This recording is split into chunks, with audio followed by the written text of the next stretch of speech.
मेरा प्रश्न ये है गुरुजी, जैसे हम कहते हैं कि बाल स्वरूप ये लड्डू गोपाल जी हैं, हम घर में इनको रखते हैं और हमें कहीं जाना पड़ जाए, तो कहते हैं इनको अकेला नहीं छोड़ना चाहिए, तो फिर क्या करना चाहिए? बिल्कुल, आप अपने साथ लड्डू गोपाल जी को जहाँ आप जा रहे हैं, वहाँ साथ ले जा सकते हैं।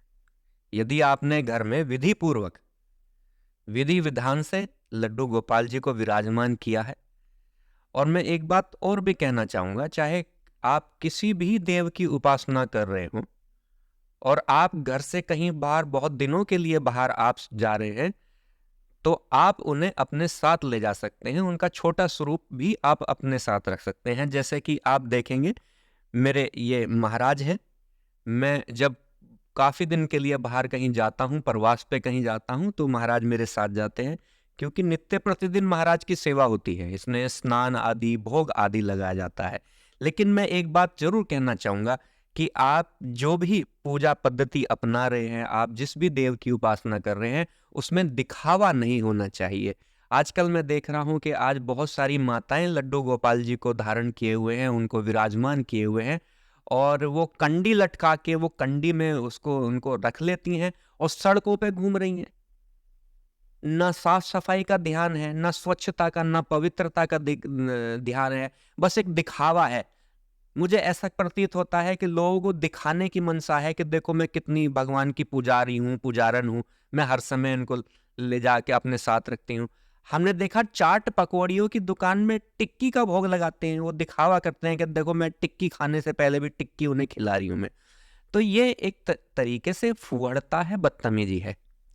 भगवान का भोग सुबह और संध्या में बड़ी पवित्रता के साथ स्नान आदि करके, स्वच्छता के साथ, पवित्रता के साथ भगवान का भोग बनता है, और तामसिक भोजन का भोग कभी नहीं लगता। और जो भी लोग लड्डू गोपाल जी को या अन्य देव को स्थापित करते हैं और संकल्पबद्ध होकर उनकी उपासना करते हैं, तो तामसिक भोजन से सदैव दूर रहना चाहिए। जैसा आपके देव को आपका भोग लगेगा, स्वयं आपको भी वैसा ही भोजन करना पड़ेगा।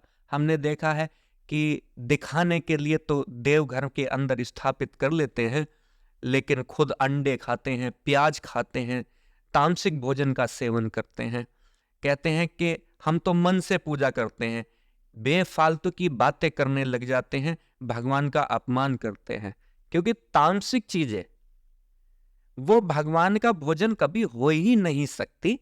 इसलिए हमें भगवान के नियमों का पालन अवश्य करना चाहिए। अच्छा, हमने और भी सुना है, कई माताओं को हमने सुना है कि नहीं वो तो बाल स्वरूप में है, मेरे बच्चे जैसे हैं, ऐसी ऐसी बेकार की बातें वो करते हैं।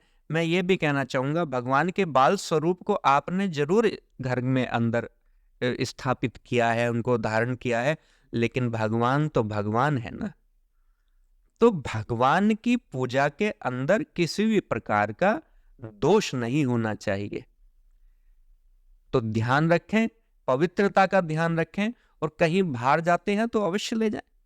इसमें कोई बड़ी बात नहीं है, आप ले जाएं, लेकिन पवित्रता का सबसे ज्यादा आपको ध्यान रखना है। और हर समय उठा के लेके नहीं घूमना है कि कहीं भी ले जाके कहीं भी बैठा दिए, ये विशेष आपको ध्यान रखना है। निश्चित तौर पे आपको भगवान की भक्ति, शक्ति, शांति अवश्य प्राप्त होगी। और इसमें मैं एक विशेष बात आपके लिए और कह देता हूं कि मन के अंदर कोई संशय नहीं रहना चाहिए। कभी कभार हम ऐसे स्थान पर भी जाते हैं जहां पर कभी कभी भगवान को, देव को, या देव की प्रतिमा या लड्डू गोपाल आपने जो स्थापित किए हुए उनको वहां ले जाना संभव नहीं है। तो ऐसे स्थिति में क्या करें? तो आप अपने किसी खास परिचित या परिवार के ही घर परिवार में ही किसी सदस्य के पास वहां पर उनको स्थापित कर दें और उनसे प्रार्थना करें कि जब तक वह अपने दोबारा से अपने स्थान पर वापस ना आ जाए, तो उनका नित्य प्रति भोग आदि की व्यवस्था उनके ऊपर छोड़ दें। लेकिन वो परिवार भी धार्मिक होना चाहिए, ईश्वर में उसका विश्वास होना चाहिए, जिससे कि वो सेवा ग्रहण कर सके। ऐसे व्यक्ति को आप उत्तरदायित्व दे सकते हो।